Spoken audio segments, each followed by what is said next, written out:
Quand tu es tout seul, tu fais à ton rythme, tu prends les enfants, c'est la panique, tout le monde dans la voiture, c'est la panique, tu arrives sur le parking, c'est la panique, et puis tout le monde distribue dans les classes.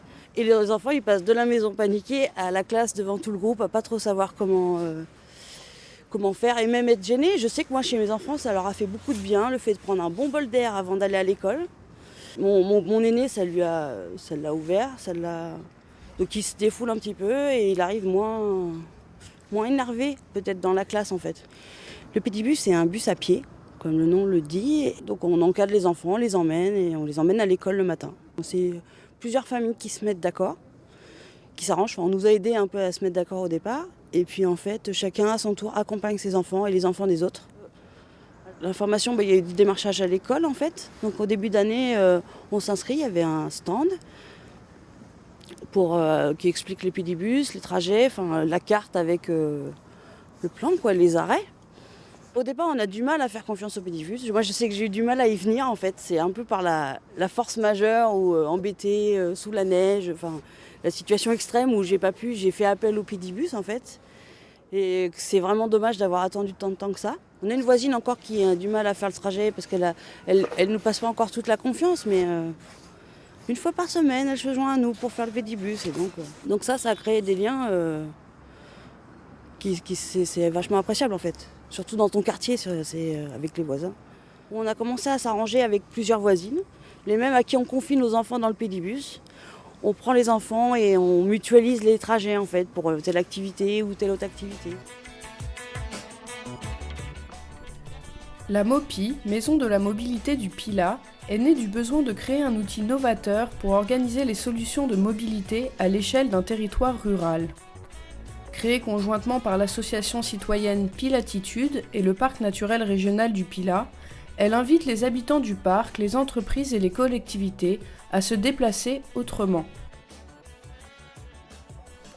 Transport public, pédibus, covoiturage, autostop participatif, vélo électrique, location de scooters sont autant de moyens alternatifs pour réduire les dépenses d'argent et respecter l'environnement.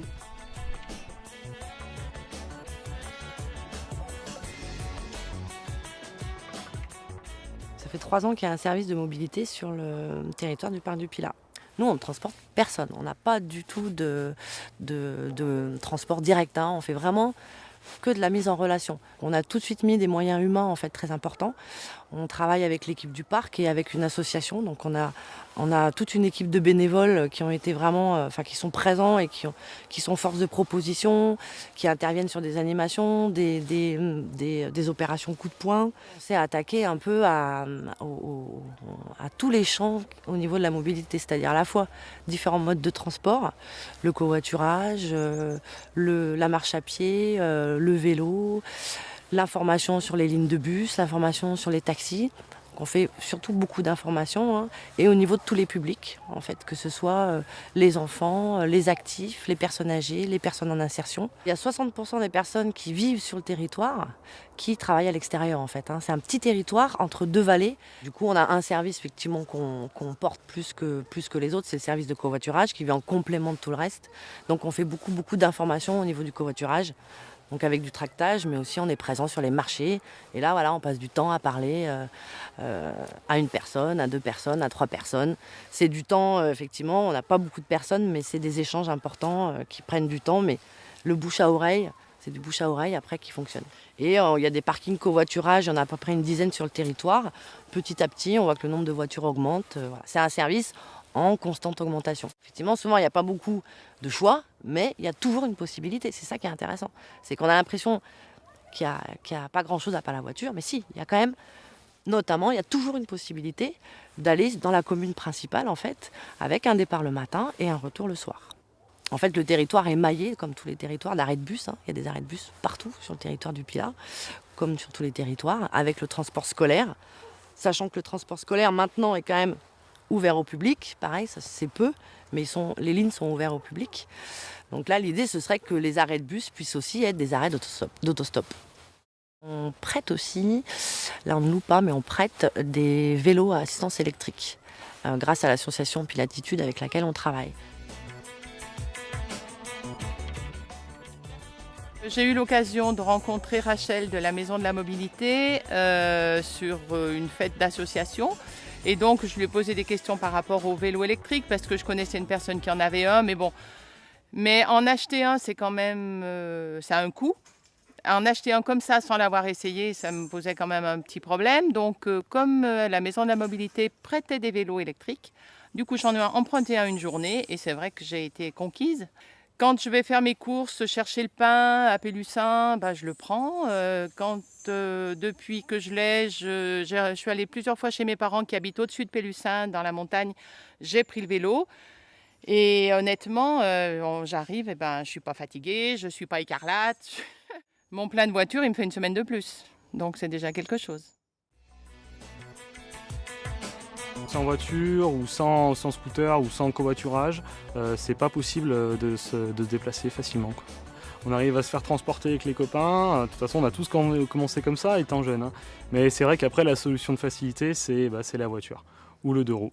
J'ai entendu, lorsque je recherchais un emploi saisonnier, qu'on pouvait me louer un scooter pour rien du tout, ou presque, et ce très facilement grâce à la Maison de l'Emploi. Donc à ce moment-là, j'ai pris contact et ça s'est fait très rapidement. En quelques jours, j'ai pu avoir un scooter. Après avoir fait tourner un petit peu sur les parkings pour apprendre à rouler, c'était parti pour 2 mois. 2 mois de scooter pour aller ramasser donc des pommes à Macla, à 10 minutes d'ici. J'ai moins envie de conduire et puis voilà. C'est pourquoi j'utilise le car. C'est très bien, et puis on est sans souci. Et puis si on fait le compte aussi financièrement, hein, c'est intéressant. Alors c'est vrai qu'il faut avoir 2 voitures à l'heure actuelle et c'est un petit peu dans ce contexte que l'on a essayé de réfléchir. En fait, on est parti d'une notion qui était assez simple. On a commencé par essayer de travailler sur l'énergie. Et puis de l'énergie, on est passé au transport parce qu'on s'aperçoit que si je vous dis que 64% vont travailler à l'extérieur, il faut savoir qu'un pile à toit dépense 3 000 € de plus par an pour aller travailler par rapport à quelqu'un qui habite dans un secteur où les transports en commun sont monnaie courante, on va dire. Donc en ce qui nous concerne, c'est plutôt ce côté adaptation du climat, économie d'énergie, mais c'est un problème financier et social qu'on a essayé de résoudre. Je ne crois pas qu'il y ait beaucoup de maisons de mobilité dans un milieu rural. Alors bien sûr, ça paraît un peu utopique. On se dit, c'est encore un petit truc. C'est les écolos qui ont décidé ça. C'est un maire bobo. Non, je ne suis pas un maire bobo, je suis un maire d'une commune rurale. Et je pense qu'avec toutes ces petites choses, on a facilité la vie de mes concitoyens. C'est difficile financièrement parlant dans la mesure où vous avez la nécessité d'avoir quand même une structure avec au moins 2 permanents. Parce que ce n'est pas possible de fonctionner autrement. Mais on n'est pas un territoire riche. Et ce n'est pas forcément parce qu'on est riche ou pauvre que l'on ne peut pas essayer de faire quelque chose. Venez voir, ce n'est pas du bluff, ça marche. Donc financièrement parlant et socialement parlant, moi je trouve qu'on a gagné.